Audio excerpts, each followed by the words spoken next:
Hi. Hello. Oh, that's my pump. My blood sugar is 79. I just finished a workout class that I had never been to before. It was kind of like a, I don't know if you know what a megaformer is, but it's like a kind of like a Pilates class.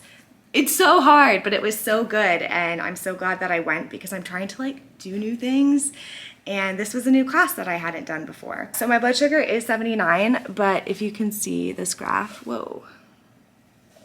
It's not dropping super fast. So I think I'm just gonna wait this one out and let the Omnipod 5 bring it back up. Actually, let's take a look at that. So the Omnipod 5 has had my insulin kind of decreased for about an hour. It came back on for a little bit, but I feel confident that it's going to rebound this itself. One thing I've noticed a lot about the Omnipod 5 is that I like to check to see how long the insulin has been paused if I do have a low, because if I give like a full food correction and it's been paused for a while, I get much more of a spike. So I'm noticing that I don't need as many carbohydrates to correct a low if it's been had my insulin pause for a while, if that makes sense. So that's one thing I've just been having to check when I do get a low, which isn't often, but just because it kind of helps me be able to not spike after that low, which is what we want. Welcome to my vlog. Thanks for being here. Please like and subscribe to my channel. Pumped. It is diabetes mug, obviously. Okay. Let's go talk about the Omnipod 5. If you're already on the Omnipod 5, maybe this is interesting to hear, but if you're not on the Omnipod 5 and you have no intention of going on it, I'll put where you can skip to if you don't want to hear this like mini review. I mean, you can watch it if you want, but I don't want to waste your time. Now I feel like I'm a talk show host here. My review of the Omnipod 5. Again, I've sat down to do this so many times, and I find myself often, I've recorded 20 of these. I either go into way too much detail, or I don't give enough detail, or I start talking so much about the features or the algorithm, and the fact of the matter is I don't know everything about the Omnipod 5. I'm not an expert in it, but I am an expert in my own experience. So that's what I'm gonna kind of show an overview of, not going super technically or into a lot of details. I'm absolutely sure that people are going to ask me questions. Please put your questions in the comments so that I can answer them there and other people can find them. Sometimes people DM me your questions, which is absolutely fine. But if it's something about the Omnipod 5 that someone else might also be wondering, just drop it in the comments so that I can answer it and others can reap the benefits as well. Overall, I love it. And I would not be on a pump that I didn't love. The Omnipod 5 doesn't have a contract, so technically I could move to any pump at any time, or I could go back to shots and not be losing any money. Like, that's the main thing. It's like I wouldn't be on this if it wasn't something that I absolutely loved. The automated mode I am in exclusively. I don't think I've been in the manual mode more than once or twice, like when I was having dexcom issues. And again, that literally has happened twice and for like 20 minutes. But overall, I'm so happy with it. Here's my summary of why I love it so much. First and foremost, preventing lows. I did not understand how much of my time I spent correcting lows or like anticipating lows before this. Obviously, sometimes I do drop down a little bit, as you saw this morning. For sure, I have far less lows, and it's just like so much more peace of mind in everything having to do with that. Secondly, I think activity mode is just fabulous. It takes so much guesswork out of exercising. I have had to play with how far in advance for certain workouts to have that activity mode turned on, but I've found that most like pretty intense cardio, I'll do it an hour before. If it's something lower impact, like I did this morning, I'll do about 30 minutes before or right as I'm starting. But that also depends on like what my starting blood sugar is, and some of this stuff, again, like this is where it gets kind of difficult to talk about because it's so situational, which is why I do those day in the life videos to really like walk you through how I approach different situations on the pump or making decisions and boluses and things like that. So with those two things, preventing lows and the activity mode, as well as it just being tubeless, right? It has all the benefits that I found with Omnipod before. PDM, this PDM I love so much more than the Omnipod Dash one. It is so much like quicker and the battery lasts forever. Like I charge it every night just to be safe.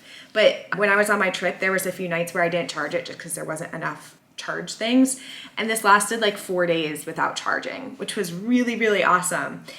But overall, all I have to say is like the Omnipod 5, I spend less time thinking about diabetes and I still have like the same, if not higher time in range. So I looked somewhat at the numbers, but since it's been 2 months now, it's a little bit harder to like actually see. I think before I went on this, my 90-day average was 90% in range. And since I've been on this, it's been 92% in range. So again, like not a huge increase, but my standard deviation has dropped a lot. I feel like my standard deviations are always 30 or below now. And they used to be more like 35, maybe to 45. So definitely less like variability throughout my day. And I think that just comes from like having something be able to automate it. The things that I think people should know before going on it, first of all, there is a learning curve. You're going to have to make adjustments if you want this to work and to find that sweet spot. Again, I'm not going to go into tons of detail about the algorithm, but basically you need to be able to tell the algorithm how much daily insulin that you need in order to stay in range. And then it takes that and that's how it calculates your basal. So if you're not giving yourself corrections because you think it's going to correct for you,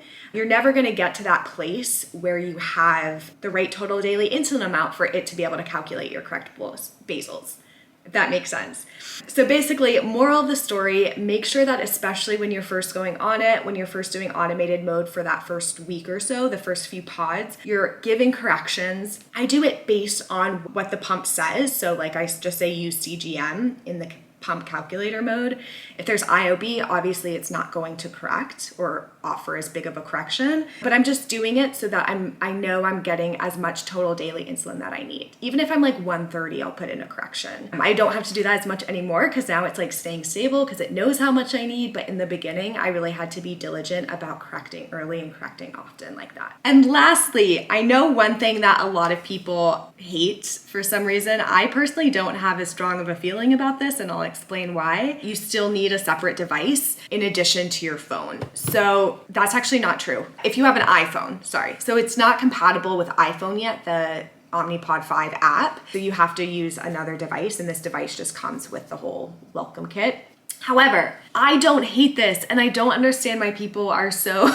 I've gotten some messages like, why the hell isn't it on bolus from phone yet? And I'm like, I don't know, but I don't really want it because I like being able to put my phone away so I'm not distracted.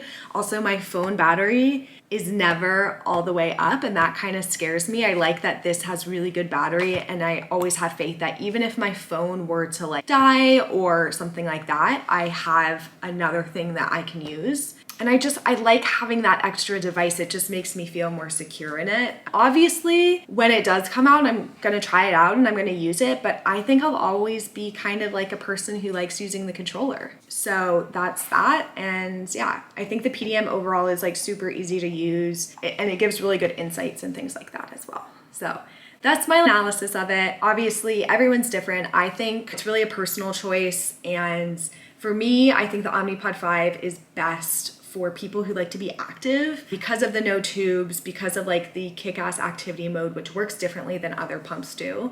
I think it really sets people who are active, who like to go for walks and runs and be spontaneous, it sets people up for success. And just the fact that it creates your basals means that basically you don't have to do basal testing anymore. It is giving you the most accurate basals so that you're not playing catch up. You're not like being reactive. And it's awesome. And in addition to creating those basals, it's also adjusting based on what your dexcom said. So it's like 2 layers of accuracy that you're getting, which is just really cool. I just think technology is awesome, and I'm so excited to have it, and I'm excited to see the next improvements of the next iteration of it. I definitely recommend it as a pump, but as always, you gotta figure out what works for you. Now, this is what I'm gonna do for the rest of the day. Or morning. I'm gonna put on a movie and I'm going to clean all of this. Wish me luck.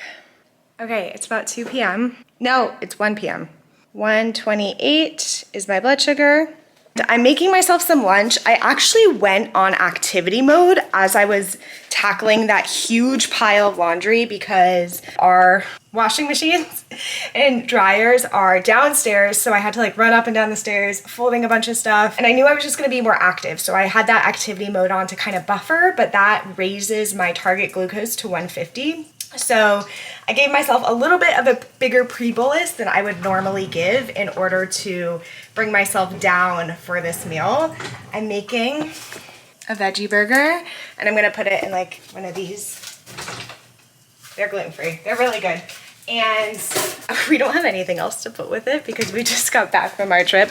So there's no veggies or anything in this meal, but it's okay. It's just, you know, maybe I'll put some like cheese on top of the veggie burger and some mustard or something. I love mustard. I think it's so good. Anyways, beyond the point, I also want to talk a little bit about my trip.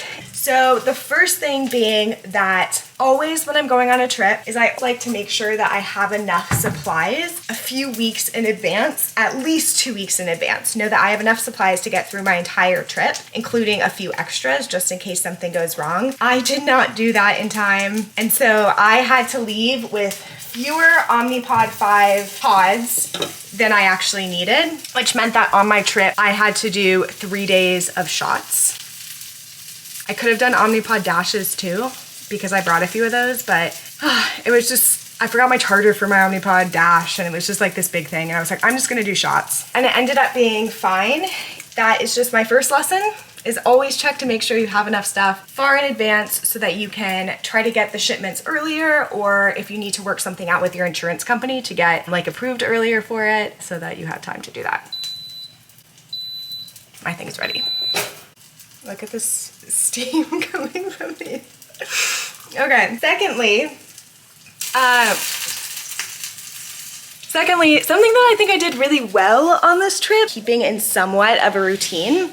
And routine is the key to great blood sugars, I think always, especially if you are out of routine in any way. Having things to keep you kind of anchored and help your blood sugars stay more stable is so big. So like most mornings I worked out, which felt really good, even if it was just like a walk to like explore or a run. I went to a few classes while I was there. Just always tried to do that in the morning to keep somewhat of a, like I've said 40 times, a routine in my body. I definitely indulged in some incredible food, but I also tried to keep food somewhat consistent to how I normally eat, keeping like protein, fats, carbs, fiber, and like some fresh stuff in most of the dishes that I eat, especially like keeping my breakfasts pretty regular. That just helps with so much and also helps you get on a new time zone.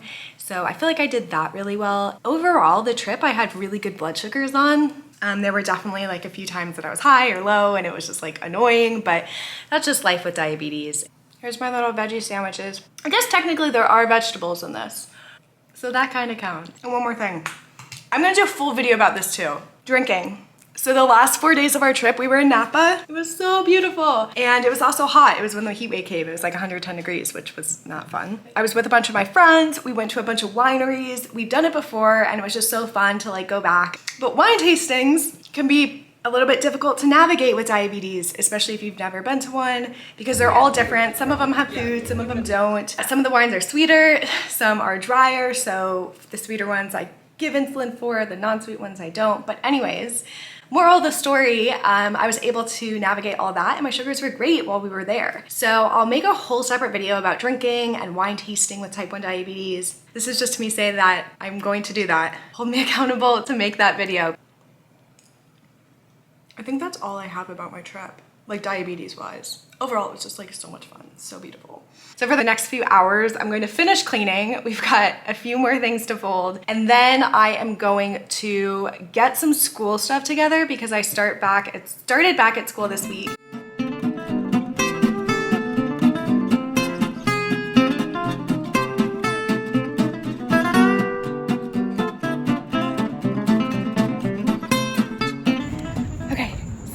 I'm on a walk. I finished all the work that I needed to, and I watched a movie, had a little bit of fun in there too. But I gave myself, for that popcorn that I was eating, a little bit less of a bolus because I knew I was gonna come for a walk, so I didn't need as much because I didn't want to go low on the walk. But then I got distracted and I started doing a bunch of other stuff, and then I noticed that my sugar 183. So it came up a little bit too much because I just didn't time it right, but it'll come right back down at the end of this walk and I get to enjoy some sun, last bit of summer. Yeah. Okay, back from the walk. I went for about a mile, a little less than a mile and a half. My blood sugar is 141 going down. While it is that straight down arrow, I'm not gonna correct or anything because now I'm not walking. I'm gonna go finish the rest of the movie that I was watching. And if I correct, or if I went and ate something, I guarantee you it would come back up. So I'm gonna wait this out and I think it'll end up just balancing out and being perfect. So the power of a walk is truly incredible. Okay, it's like 20 or 30 minutes later and it's already evened out. So it's still dropping like a little bit, but it's a straight arrow. So I'm glad I didn't treat that. I know it can be really scary to see a downward arrow on the Dexcom or whatever CGM you use, but I find that like when I see that down arrow, I like to think about how I'm feeling. If I feel like I'm dropping low and like it's gonna be something that I need to correct for, then of course I would do that. But more often than not, especially if I'm like working out and then I stop, it'll kind of even itself out. Thanks so much for spending half of the day with me, guys. I hope you enjoyed. Please like and subscribe. Let me know what other things you want me to film to see how I navigate diabetes. As always, if you have any questions, please drop them in the comments, especially if it's something general, just so I can answer for everybody. And I hope you have an amazing day.